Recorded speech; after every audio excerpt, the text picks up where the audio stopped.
ஓம் சாந்தி 14-2-2025 காலை முரளி பாப்தாதா மதுபன். இனிமையான குழந்தைகளே, ஆத்ம அபிமானியாகி தந்தையை நினைவு செய்யுங்கள். எந்த ஒரு விஷயத்திலும் நீங்கள் வாக்குவாதம் செய்யக்கூடாது என்று உங்களுக்கு ஸ்ரீமத் கிடைத்துள்ளது. கேள்வி: புத்தி யோகம் தூய்மையாகி பாபாவிடம் ஈடுபட்டிருப்பதற்காக எந்த ஒரு யுக்தி உருவாக்கப்பட்டுள்ளது? பதில்: 7 நாள் வட்டி. யாராவது புதியதாக வருகிறார்கள் என்றால் அவர்களை 7 நாள் வட்டியில் அமர்த்தி வையுங்கள்.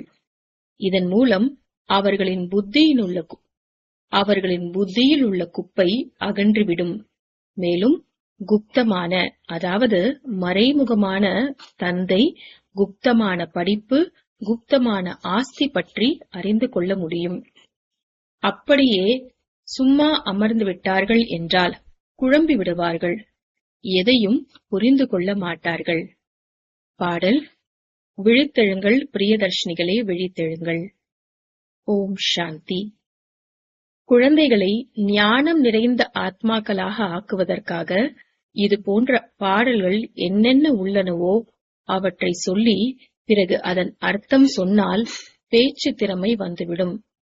எதுவரை சிருஷ்டியின் முதல் இடை கடை பற்றிய ஞானம் புத்தியில் உள்ளது என்பது தெரியவரும்.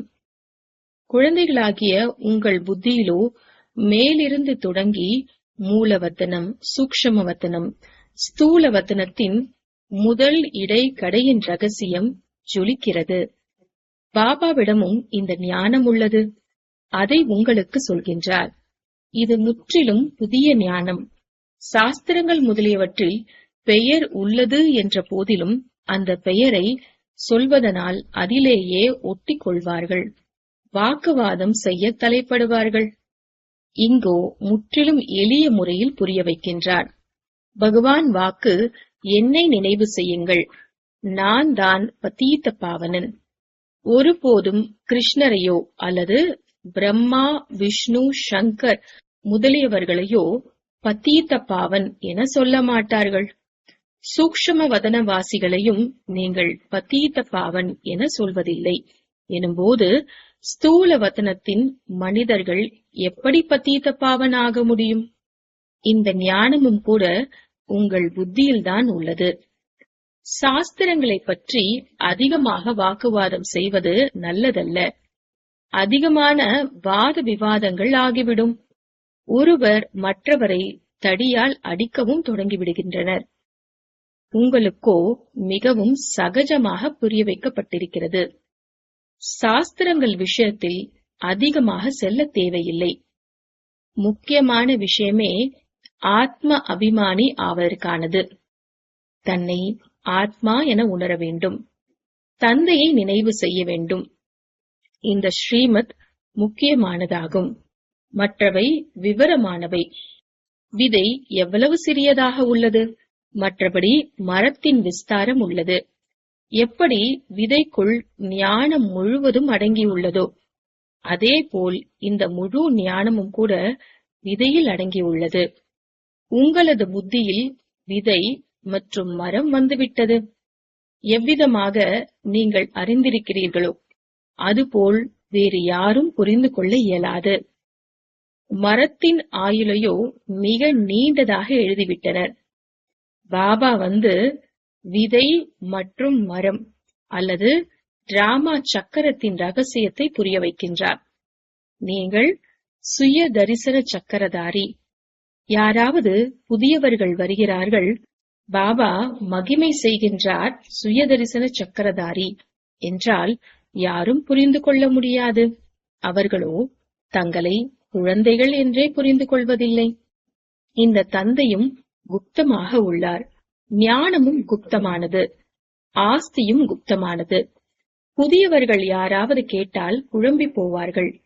அதனால் 7 நாள் வட்டியில் அமர்த்தி வைக்கப்படுகிறது. 7 நாள் பாகவதம் அல்லது ராமாயணம் வைக்கிறார்கள் என்றால் அது உண்மையில் இச்சமயம் 7 நாட்கள் வட்டியில் வைக்கப்படும் போது புத்தியில் உள்ள குப்பைகள் முழுவதும் வெளியேறட்டும். பாபாவிடம் புத்தியோகம் ஈடுபட வேண்டும் என்றுதான். இங்குள்ள அனைவரும் நோயாளிகள். சத்யுகத்தில் இந்த நோய்கள் இருப்பதில்லை. இது அரை கல்பத்தி நோயாகும்.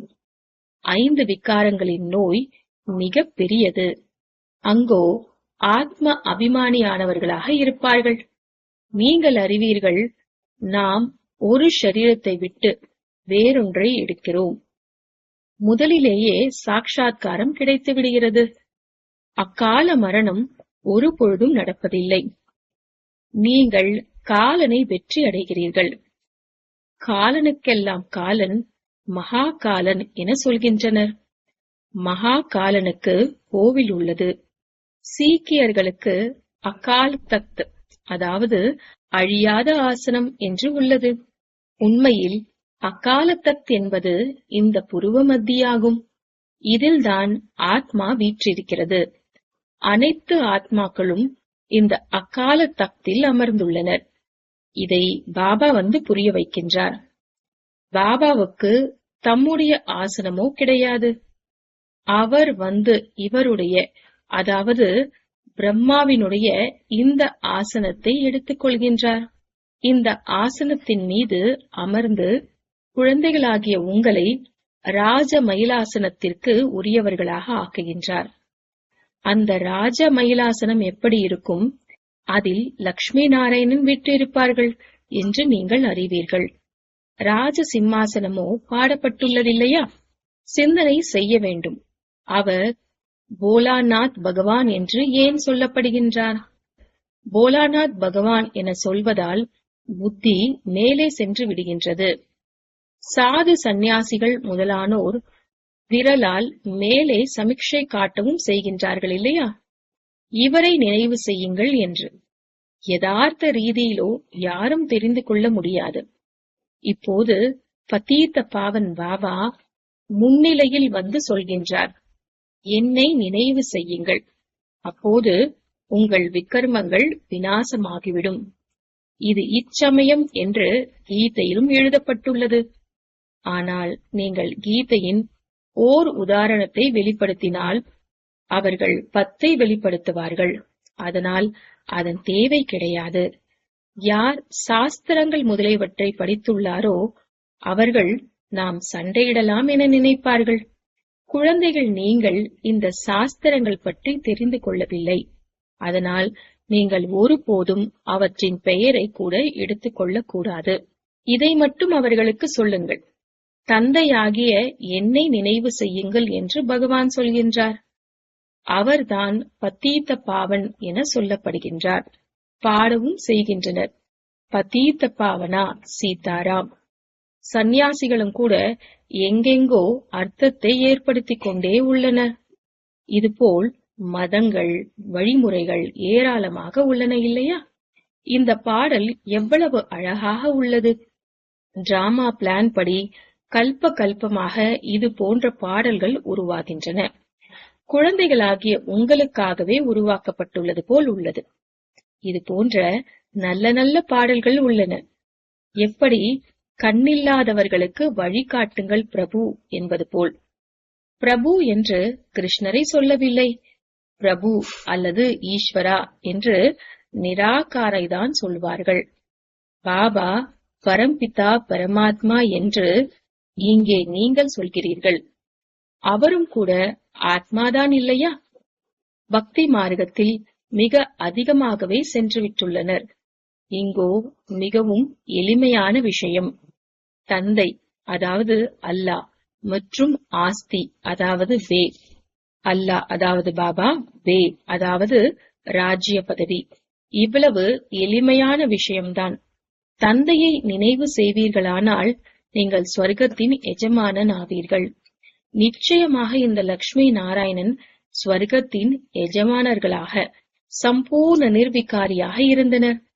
ஆக பாபாவை நினைவு செய்வதன் மூலம் நீங்கள் இதுபோல் சம்பூர்ணமாக ஆவீர்கள். எவ்வளவு ஒருவர் நினைவு செய்கின்றாரோ மற்றும் சேவை செய்கின்றாரோ அவ்வளவு உயர்ந்த பதவியை அடைவார். அது புரிந்து கொள்ளப்படுகிறது. பள்ளிக்கூடத்தில் நாம் குறைவாக படிக்கிறோம் என்று மாணவர்கள் புரிந்து கொள்வதே இல்லையா என்ன? யார் முழு கவனம் செலுத்துவதில்லையோ, பின்னடைந்து விடுகிறார்களோ, அவர்கள் நிச்சயமாக ஃபெயிலாகி விடுவார்கள். தனக்குத்தானே புத்துணர்வு அளித்துக் கொள்வதற்காக நல்ல நல்ல பாடல்கள் என்ன உள்ளதோ அவற்றை கேட்க வேண்டும். இப்படி பாடல்களை தங்கள் வீட்டில் வைத்துக் கொள்ள வேண்டும். யாருக்காவது எப்படி மாயாவின் நிழல் மீண்டும் படுகின்றது என்று இதை பற்றி சொல்லி புரிய வைக்க முடியும். சாஸ்திரங்களிலோ இந்த விஷயம் கிடையாது. கல்பத்தின் ஆயுள் 5000 ஆண்டுகள். பிரம்மாவின் பகல் மற்றும் பிரம்மாவின் இரவு பாதி பாதி. இந்த பாடலும் கூட யாரோ இயற்றி உள்ளனர். பாபா புத்திவான்களின் புத்தியாக உள்ளார் என்றால் யாருடைய புத்தியிலோ வந்து அமர்ந்து இயற்றியுள்ளார். இந்த பாடல்கள் முதலியவற்றிலும் கூட உங்களில் எத்தனை பேர் டிரான்ஸில் சென்று விட்டனர்? ஒரு நாள் வரப்போகிறது, இந்த ஞானத்தின் பாடலை பாடுபவர்களும் உங்களிடம் வருவார்கள். பாபாவின் மகிமையின் அத்தகைய பாடல்களை பாடுவார்கள். அதன் மூலம் கேட்பவர்களை மிகுந்த மகிழ்ச்சிக்குள்ளாக்கி விடுவார்கள். இப்படிப்பட்டவர்களும் வருவார்கள். ராகத்திலும் கூட ஆதாரம் உள்ளது. பாடற்கலைக்கும் கூட அதிகம் பெயர் உள்ளது. இப்போதோ அதுபோல் யாரும் கிடையாது. ஒரு பாடலை இயற்றியிருந்தார்கள். எவ்வளவு இனிமையான, எவ்வளவு அன்பானவர்! பாபா மிகவும் இனிமையானவர், மிகவும் அன்பானவர். அதனால்தான் அனைவரும் அவரை நினைவு செய்கின்றனர். தேவதைகள் அவரை நினைவு செய்கின்றனர் என்பது கிடையாது. சித்திரங்களில் ராமருக்கு முன்னாலும் கூட சிவனை காட்டியுள்ளனர். ராமர் பூஜை செய்து கொண்டிருந்தார். இது தவறானது. தேவதைகள் யாரையும் நினைவு செய்வதில்லை. மனிதர்கள்தான் நினைவு செய்கின்றனர். நீங்களும் இப்பொழுது மனிதர்கள், பிறகு தேவதை ஆவீர்கள். தேவதை மற்றும் மனிதர்களுக்கிடையில் இரவு பகலுக்கான வேறுபாடு. அதே தேவதைகள் பிறகு மனிதர்கள் ஆகின்றனர். எப்படி சக்கரம் சுற்றிக் கொண்டே உள்ளது, யாருக்கும் தெரியாது. உங்களுக்கு இப்போது தெரிந்துவிட்டது. நாம் உண்மையிலும் உண்மையான தேவதை ஆகிறோம். இப்போது நாம் பிராமணர். புது உலகத்தில் தேவதை என சொல்லப்படுவோம். இப்போது நீங்கள் வியப்படைகிறீர்கள். இந்த பிரம்மா தானே இந்த பிறவியில் முதலில் பூஜாரியாக இருந்தார். நாராயணனிடம் மிகுந்த அன்பு இருந்தது. இப்பொழுது ஆச்சரியமாக உள்ளது. நாமே அதுபோல் ஆகிக் கொண்டிருக்கின்றோம். ஆக எவ்வளவு குஷியின் அளவு அதிகரிக்க வேண்டும். நீங்கள்தான் அன்னோன் வாரியர்ஸ், அறியப்படாத போர் வீரர்கள், அகிம்சையாளர்கள். உண்மையில் நீங்கள் டபுள் அகிம்சையாளர்கள்.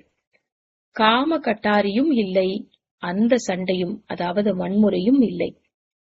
காமம் வேறு, கோபம் வேறு பொருள். ஆக நீங்கள் இரட்டை அகிம்சையாளர்கள். வன்முறை இல்லாத சேனை. சேனை என்ற வார்த்தையினால் அவர்கள் பிறகு சேனைகளை நிறுத்திவிட்டனர். மகாபாரத யுத்தத்தில் ஆண்களின் பெயர்கள் காட்டப்பட்டுள்ளது, பெண்கள் கிடையாது. உண்மையில் நீங்கள் சிவ சக்திகள். உங்களுடையது பெரும்பான்மையானதாக இருப்பதால் சிவசக்தி சேனை என சொல்லப்படுகிறது. இவ்விஷயங்களை பாபா தான் வந்து புரிய வைக்கின்றார். இப்போது குழந்தைகள், நீங்கள் புது யுகத்தை நினைவு செய்கிறீர்கள். உலகத்தில் யாருக்குமே புது யுகம் பற்றி தெரியாது. அவர்களோ புது யுகம் 40,000 ஆண்டுகளுக்கு பிறகு வரும் என நினைக்கிறார்கள். சத்யுகம் புது யுகம், இதுவோ மிக தெளிவாக உள்ளது. ஆக பாபா அறிவுரை தருகின்றார். இப்படி நல்ல பாடல்களை கேட்டு புத்துணர்ச்சி பெறுவீர்கள். மேலும் யாருக்காவது புரிய வைக்கவும் செய்வீர்கள். இவை அனைத்தும் யுக்திகளாகும். இவற்றின் அர்த்தமும் நீங்கள் மட்டுமே புரிந்து கொள்ள முடியும். தன்னை புத்துணர்வு உள்ளவராக ஆக்கிக் கொள்வதற்கு மிக நல்ல நல்ல பாடல்கள் உள்ளன. இந்த பாடல்கள் மிகவும் உதவி செய்கின்றன. அர்த்தத்தை வெளிப்படுத்தினால் வாயும், அதாவது பேசுவதற்காக வாயும் திறந்து கொள்ளும், குஷியும் இருக்கும். மற்றபடி யார் அதிகம் தாரணை செய்ய முடியவில்லையோ அவர்களுக்காக பாபா சொல்கின்றால், அவர்களுக்காக பாபா சொல்கின்றார், வீட்டில் அமர்ந்தவாறே பாபாவை நினைவு செய்து கொண்டே இருங்கள். இல்லற விவகாரங்களில் இருந்தவாறே இந்த மந்திரத்தை மட்டும் நினைவு செய்யுங்கள். பாபாவை நினைவு செய்யுங்கள் மற்றும் பவித்திரமாகுங்கள். முன்பு ஆண்கள் தங்கள் மனைவிகளுக்கு சொன்னார்கள், பகவானையோ வீட்டில் கூட நினைவு செய்ய முடியும். பிறகு கோவில்கள் முதலியவற்றுக்கு அலைவதற்கான அவசியம் என்ன? நான் உங்களுக்கு வீட்டிலேயே மூர்த்தி ஏற்பாடு செய்து தந்து விடுகிறேன். இங்கேயே அமர்ந்து நினைவு செய். அலைந்து திரிந்து கஷ்டப்படுவதற்கு ஏன் செல்கிறாய்? இதுபோல் அநேக ஆண்கள் மனைவிமாரை செல்ல விடுவதில்லை. பொருள் ஒன்றுதான், பூஜை செய்ய வேண்டும் மற்றும் நினைவு செய்ய வேண்டும். ஒரு முறை பார்த்துவிட்டால் அப்படியே நினைவு செய்ய முடியும். கிருஷ்ணரின் சித்திரமோ பொதுவானது. மயில் தோகை கிரீடாதாரி. குழந்தைகள், நீங்கள் சாட்சாத்காரம் பார்த்திருக்கிறீர்கள். எப்படி அங்கே ஜென்மம் நிகழ்கிறது என்பதையும் சாட்சாத்காரம் பார்க்கிறீர்கள். ஆனால் உங்களால் அதன் போட்டோவை வெளிக்கொண்டு வர முடியாது. மிக சரியாக யாராலும் அதுபோல் வெளிக்கொண்டு வர முடியாது. திவ்ய திருஷ்டி மூலம் பார்க்க மட்டுமே முடியும், உருவாக்க முடியாது. ஆம், பார்த்து வர்ணனை செய்ய முடியும். மற்றபடி அதை படமாக வரையவோ முடியாது. திறமை மிக்க ஓவியராக இருக்கலாம். சாட்சாத்காரம் பார்த்தாலும் கூட மிக சரியாக தோற்ற அமைப்பினை வெளிக்கொண்டு வர முடியாது. ஆக பாபா புரிய வைத்துள்ளார், யாரிடமும் அதிக வாக்குவாதம் செய்யக்கூடாது. சொல்லுங்கள், உங்களுக்கு தூய்மையாக வேண்டியது ஒன்றுதான் வேலை. மேலும் சாந்தி வேண்டும் என்றால் தந்தையை நினைவு செய்யுங்கள், பவித்திரமாகுங்கள். பவித்திர ஆத்மா இங்கே இருக்க முடியாது, அது திரும்பி சென்றுவிடும். ஆத்மாக்களை பாவனம் ஆக்குவதற்கான சக்தி ஒரு தந்தையிடம் உள்ளது, வேறு யாரும் பாவனமாக்க முடியாது. குழந்தைகள், நீங்கள் அறிவீர்கள், இது முழுவதும் உலக நாடக மேடை. இதில் நாடகம் நடைபெறுகின்றது. இச்சமயம் முழு உலகிலும் ராவணனின் ராஜ்யம் உள்ளது. முழு சமுத்திரத்தின் மீதும் சிருஷ்டி நின்று கொண்டுள்ளது. இது எல்லையற்ற தீவு, அது எல்லைக்கு உட்பட்டது. இது எல்லையற்ற விஷயமாகும். இதில் அரை கல்பம் தெய்வீக ராஜ்யம், அரை கல்பம் அசுர ராஜ்யம் நடைபெறுகின்றது. அவ்வாறே கண்டங்களும் தனித்தனியாக உள்ளன. ஆனால் இவை அனைத்தும் எல்லையற்ற விஷயங்கள். நீங்கள் அறிவீர்கள், நாம் கங்கை, யமுனை நதிகளில், இனிய நீர்க்கரைகளில் வசிப்போம். சமுத்திரங்கள் முதலியவற்றுக்குள் செல்வதற்கான அவசியமில்லை. துவாரகை என சொல்லப்படுவது ஒன்றும் சமுத்திரத்திற்கு கீழே இல்லை. துவாரகை வேறொரு பொருள் இல்லை. குழந்தைகள், நீங்கள் அனைத்தையும் சாட்சாத்காரம் பார்த்திருக்கிறீர்கள். ஆரம்பத்தில் இந்த சந்தேஷி மற்றும் குல்சார் அதிக சாட்சாத்காரம் செய்துள்ளார். இவர்கள் பெரிய பார்ட் நடித்துள்ளனர். ஏனென்றால் வட்டியில் குழந்தைகளை மகிழ்விக்க வேண்டி இருந்தது. ஆக சாட்சாத்காரத்தினால் மிக மிக மகிழ்ச்சி அடைந்தனர். பாபா சொல்கின்றார், பிறகு கடைசியில் அநேகர் மகிழ்வார்கள். அந்த பார்ட் பிறகு வேறொன்றாகும். பாடலும் உள்ளது இல்லையா? நாங்கள் எதை பார்த்தோமோ அதை நீங்கள் பார்க்கவில்லை. நீங்கள் சீக்கிரமாக சாட்சாத்காரங்களை பார்த்து கொண்டே இருப்பீர்கள். எப்படி பரீட்சையின் நாள் அருகில் நெருங்கி வரும்போது தெரிய வரும், அதாவது நான் எத்தனை மார்க்குகள் வாங்கி பாஸ் ஆவோம். உங்களுக்கும் இது படிப்பாகும். இப்போது நீங்கள் ஞானம் நிறைந்தவர்களாக அமர்ந்திருக்கிறீர்கள். அனைவரும் முழுமையாகவோ ஆகவில்லை. பள்ளிக்கூடத்தில் எப்பொழுதுமே நம்பர்வார் உள்ளனர். இதுவும் ஞானமாகும். மூலவத்தனம், சூக்ஷ்மவத்தனம், 3 உலகங்களை பற்றிய ஞானம் உங்களிடம் உள்ளது. இந்த சிருஷ்டி சக்கரத்தை நீங்கள் அறிவீர்கள். இது சுற்றி கொண்டே உள்ளது. பாபா சொல்கின்றார், உங்களுக்கு நான் தரும் இந்த ஞானத்தை வேறு யாராலும் புரிய வைக்க முடியாது. உங்கள் மீது எல்லையற்ற தசா, அதாவது தந்தையின் பார்வை உள்ளது. சிலர் மீது பிரகஸ்பதி தசா, அதாவது பார்வை, சிலர் மீது ராகு தசா உள்ளதென்றால் அவர்கள் போய் சண்டாளன் முதலானவர்களாக ஆவார்கள். இது எல்லையற்ற தசா, அது எல்லைக்கு உட்பட்ட தசா. எல்லையற்ற தந்தை எல்லையற்ற விஷயங்களை சொல்கின்றார், எல்லையற்ற ஆஸ்தி தருகின்றார். குழந்தைகளாகிய உங்களுக்கு எவ்வளவு குஷி இருக்க வேண்டும்! நீங்கள் அநேக தடவை ராஜ்யத்தை அடைந்திருக்கிறீர்கள், பிறகு இழந்திருக்கிறீர்கள். இதுவோ முற்றிலும் உறுதியான விஷயமாகும். எதுவும் புதிதல்ல. அதனால் நீங்கள் சதா மகிழ்ச்சியுடன் இருக்க முடியும். இல்லையென்றால் மாயா ஏமாற்றம் தந்துவிடுகின்றது. ஆக ஒரு நாயகனுக்கு நீங்கள் அனைவரும் நாயகிகள். நாயகிகள் அனைவரும் அந்த ஒரு நாயகனை நினைவு செய்கின்றனர்.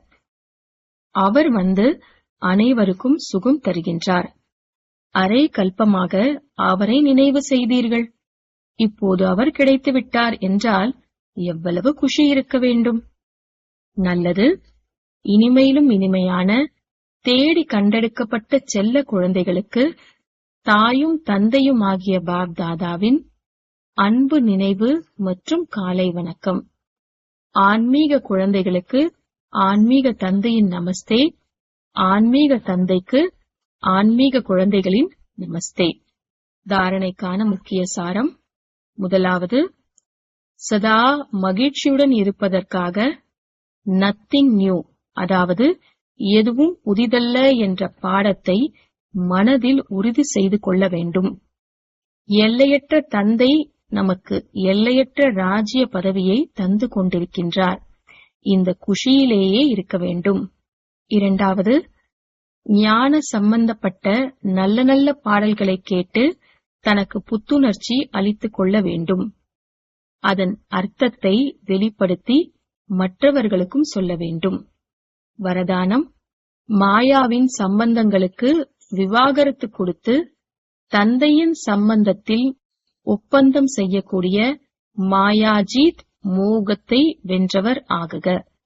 மாயாவின் சம்பந்தத்திற்கு விவாகரத்து கொடுத்து தந்தையின் சம்பந்தத்தில் ஒப்பந்தம் செய்யக்கூடிய மாயாஜீத் மோகத்தை வென்றவர் ஆகுக. விளக்கம்: இப்போது நினைவுகளின் பழைய ஒப்பந்தங்களை நீக்கிவிட்டு தனிமையாகுங்கள். தங்களுக்குள் ஒருவருக்கொருவர் உதவியாளர்களாக இருங்கள். ஆனால் துணையாக இருக்காதீர்கள். ஒரே ஒருவரை மட்டும் துணையாக ஆக்கிக் கொண்டால் மாயாவின் சம்பந்தங்களின் விவாகரத்து ஏற்பட்டுவிடும். மாயாஜீத் மோகத்தை வென்றவர் வெற்றியாளர் ஆகிவிடுவீர்கள். ஒருவேளை துளியளவும் யார் மீதாவது மோகம் இருந்தால் தீவிர முயற்சியாளர்களுக்கு பதிலாக முயற்சியாளர் ஆகிவிடுவீர்கள். ஆகையினால் என்ன நடந்தாலும் எது நடந்தாலும் குஷியில் நடனமாடிக்கொண்டே இருங்கள். வேட்டைக்காரனுக்கு எத்தனை மிருகம் கிடைத்தாலும் மகிழ்ச்சியே. இதுதான் நஷ்டமோகா என்று கூறப்படுகிறது. இவ்வாறு பற்றற்றவர்களாக இருப்பவர்கள்தான் வெற்றி மாலையில் மணியாக ஆகின்றனர்.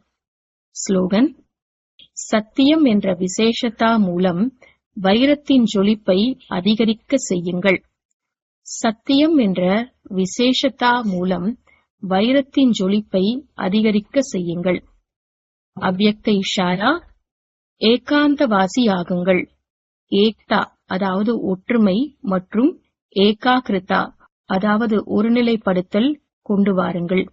வாக்தாதா விரும்புகின்றார் ஒவ்வொரு குழந்தையும் ஏக்ரஸ் சிரேஷ்ட ஸ்திதி என்ற ஆசனதாரியாக, ஏகாந்தவாசியாக, அஷரீரியாக, ஒற்றுமை ஸ்தாபனை செய்பவர்களாக, சிக்கனமானவர்களாக, ஏகாந்தவாசியின் அவதாரமாக ஆக வேண்டும்.